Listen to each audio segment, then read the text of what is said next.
Shalom, brothers and sisters. Now, I know I might not be popular amongst a lot of people for my opinions on this one, but I'm not a Zelensky fan. I'm really not. I feel for the civilians caught up in this whole chaotic situation on both sides, because that's how you should feel as a Christian. Everybody involved that's suffering, everybody affected. But wow, sure. How many billions and billions and billions of dollars have been pumped into that country already? And every time he opens his mouth, he asks for more in the billions. And Biden keeps funneling the money from where, I don't know, his personal 3D printing machine in his house, because there is no more money. They've gone through the cap ceiling. I don't know, we're printing rubbish now. It doesn't even have any substantial gold standard to hold on to. But this one takes the cake. So Ukraine makes a list of demands as the Israeli FM prepares to visit Kiev. Right, so before he even gets there for a visit to introduce himself as part of the new government, they've compared and prepared a list of demands for Israel. Not, hi, nice to meet you, glad to have you on board, let's talk. No, here's the list of what I need, and then we'll talk. Not even though, listen. Israel's new foreign minister, Eli Cohen, is going to be faced with a serious challenge to Israel's neutrality in his upcoming visit to Ukraine. His visit, ostensibly to reopen the Israeli embassy in Kiev, will be the first by a member of the Israeli government since Russia's invasion. The Ukrainian government presented Cohen with a list of demands in preparation for his visit. How's that even a nice way to say welcome? Number one, Ukraine demands that Israel issue a statement in support of a peace plan proposed last November by Volodymyr Zelensky that would require Russia to withdraw completely from Ukraine and restore sovereignty to all regions of the country. Number two, Ukraine is asking that the new Israeli government openly condemn the Russian invasion. Number three, Ukraine has requested a loan, whoops, didn't see that one coming, of $500 million from Israel. The same request was rejected by the previous finance minister, Avigdor Lieberman. Israel officials have stated that Cohen will probably offer $50 million, because the billions and billions are gone into someone's account, I take it. Kiev is also asking that the new government commit to completing a system that would enable Ukrainian military radar to warn civilians of incoming missiles and drones. Number five, Ukraine is requesting that Israel take in hundreds of Ukrainian civilians and soldiers for medical treatment. Number six, short list. Ukraine has pressed Israel to provide military supplies, including the Iron Dome anti-missile batteries.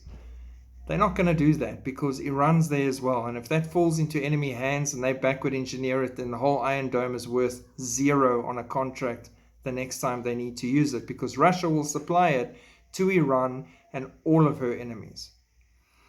Israel has sent significant amounts of humanitarian aid to Ukraine already, including 17 tons of medical equipment and medicine. And in March, Israeli medical professionals opened a field hospital in western Ukraine to treat people fleeing from the war. And yet they still get affected by 6 demands before they can even arrive. It's not like they're doing nothing. The president won't meet Cohen for a photo op, the Ukrainian official was quoted as saying. So Zelensky wants your money and your Iron Dome and all these things, but he's not going to bother to meet you because you're not high enough on the pecking order for him to care. Nice. Israel's tried to remain neutral in the war, and one of the reasons is the presence of a large Jewish community in Russia. A Russia census in 2010 showed 160,000 self-identified Jews. A similar survey last year showed the number had dropped to 82,000. According to Israeli government figures, in the past year, 43,000 of these people immigrated to Israel, presumably due to fears connected to the war in Ukraine and possible implications. Another concern comes from Russia's significant military presence in Syria, intended to bolster Bashar al-Assad's regime. Despite advanced anti-air assets in the region, a system is in place for Israel to carry out necessary airstrikes against Hezbollah and Iranian targets in Syria with Russia's assent. It's not going to last long before Russia says no more, because it's not going to be allowed. They need to bolster up their weapons in preparation to invade Israel. In his visit with the new Israeli government last week, Secretary of State Antony Blinken called for Israel to strengthen support for Ukraine. We've raised with Israel the importance of providing support for all of Ukraine's needs, humanitarian, economic, and security, as it defends its people against Russia's brutal war of aggression. This came at the same time that Russia issued a clear warning to Israel.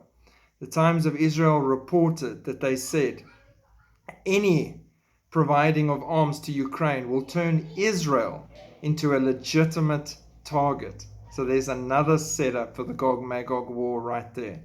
We say that all countries that supply weapons should understand we consider these to be legitimate targets for Russia's armed forces, Sakharova. Any attempts, implemented or unrealized, but announced, for the supply of additional new or other weapons will lead to an escalation of this crisis, and everybody should be aware of it. So, Germany, France, America, all you guys sending your tanks, you've just ticked these boxes for him. He's ready to knock you whenever he's ready. So, I would keep an eye on the sky, because there are a lot of zircon missiles and missing submarines and things out there, and who knows when that man decides today's the day and he's pulling the pin on everything. And he's going to target every single country, UK as well, that's added or helped or implemented. And Israel, he definitely wants on that list. One slip up, and he's got one more excuse with that hook in his jaw ready for the wealth and everything that he needs in Israel to pull him in. God bless. Keep watching. Shalom. By the way, if you get an email in your inbox saying that Zelensky needs money, just ignore it. It's probably spam.